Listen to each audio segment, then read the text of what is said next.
And now the news. For all the news that might be news across the face of Azeroth, here's your host, Tom Brokejaw.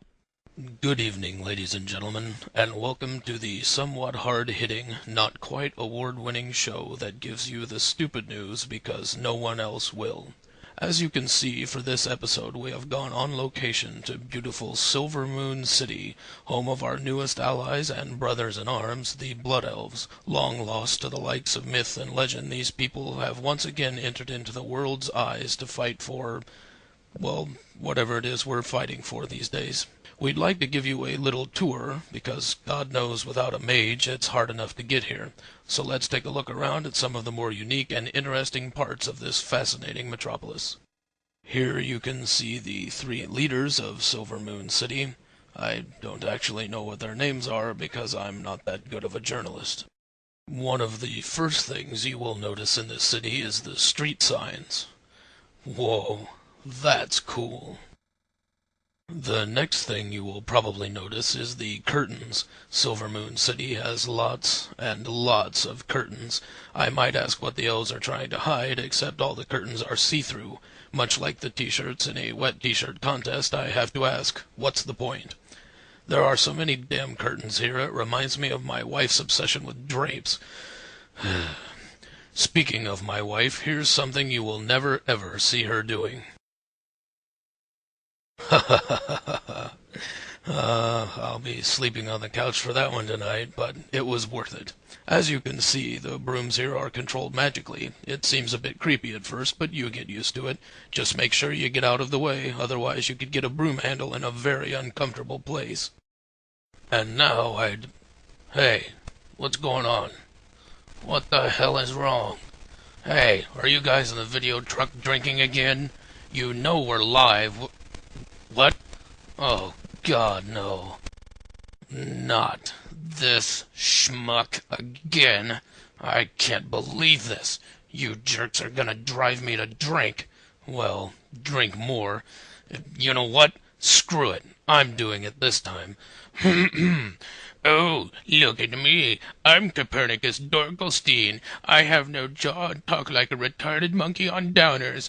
I'm a pretty, pretty princess, and my mommy wears army boots. Blah, blah, blah. I have no friends because I smell like the wrong end of a wet tauren. What's that? It's not for the duck, you dumbass. What kind of a sicko are you? Durr, woof, woof, caw, caw. Maybe we'd better go to a commercial. Well, howdy, partners. Why don't y'all come down to Tulane Shade's trustworthy tailoring shop? We got all sorts of new and used clothing for every member of the family. And this week only, all clothing is half off. So bring your copper pieces, hop on your trusty mount of choice, and don't forget our motto: if the shoe fits, you're at the wrong store. Hack, title, and license separate. Batteries not included. Not all clothing guaranteed to be flame retardant. All our merchandise is made right here in Silvermoon City by hard-working illegal immigrant employees who are totally dedicated to their work, morning and night. Don't worry, that's just a little motivation and some whip marks. Did I say whip marks? I meant happy marks. This advertisement paid for in part by Kathy Lee Gifford. And now we're back. Sorry about that, folks. I lost my cool, but I'm okay now. I took my meds and it's all good. So, let's get back to our look at Silvermoon City. Another thing you will notice right off the bat are the statues. Who says elves have egos? Oh, and also, the robots. Danger, Will Robinson, danger! Also, I would like to show you... Wait, what? A live feed? From where? Oh, ladies and gentlemen, we now send you to a live feed of a... Well, we aren't sure, but it involves none other than our own roaming weatherman, Scotty McFly. That's right, my fellow dwarves. We need to rise up and take action. We need to form a dwarven workers' union. We need to get organized and strike until we can get better pay. And benefits. And workman's comp. No longer will we be the butt of short jokes. Our women should be proud of their facial hair, and we need the drink. Give me a beer. Whoa, that was the funniest thing in the show. It was like a drunken midget convention. Oh well, we got a couple more things to show you here in Silver Moon City.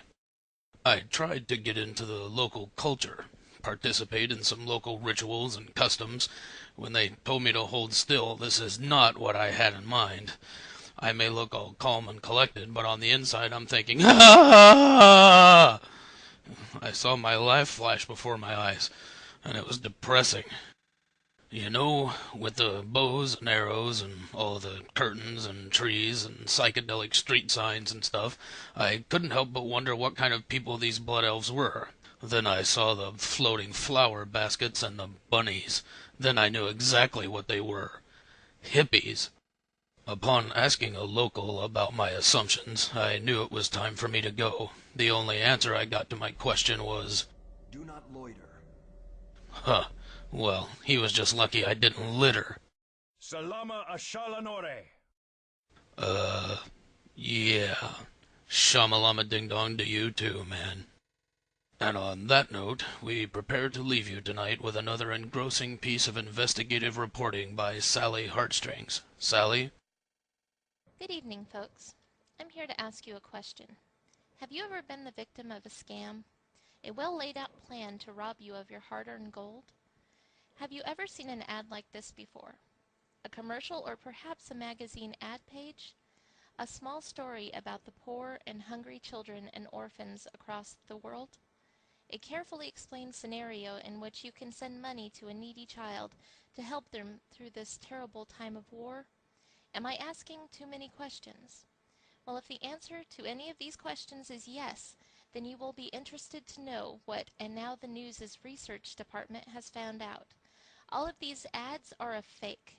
They are a scam. These children, orphans or not, do not need your money. I recently went undercover to find out the truth, and I was astonished at what I found out. These children are rich. They have plenty of money. How, you ask? Black market sale of kittens. That's right. Look at these photos of young Timmy here, playing the part of a downtrodden orphan, trying his best to sell white kittens. Truth is, Timmy runs a kitten farm, and in fact has sold hundreds of kittens, making money for him and his fellow orphans to live very well. Other scams, such as War Orphanage Week, Thrall's Kids, and the United Fellsworn Children's Fund, and even the Make a Death Wish Foundation, are all under the umbrella management of kids just like Timmy. So please, for your own sake, folks, ignore these ads. Ignore the orphans. Don't be made a fool of and be bilked out of your meager wages. This is Sally Heartstrings for And Now the News. Back to you, Tom. Aw, damn it. If I ever find that little Pablo kid they send me a picture of, I'm gonna wring his scrawny little neck till he gives me my money back. Oh well, I guess that wraps up this edition of And Now the News. Until next time, folks, this is Tom Brokejaw reminding you not to bribe your coworkers with dwarven ale. Good night, folks.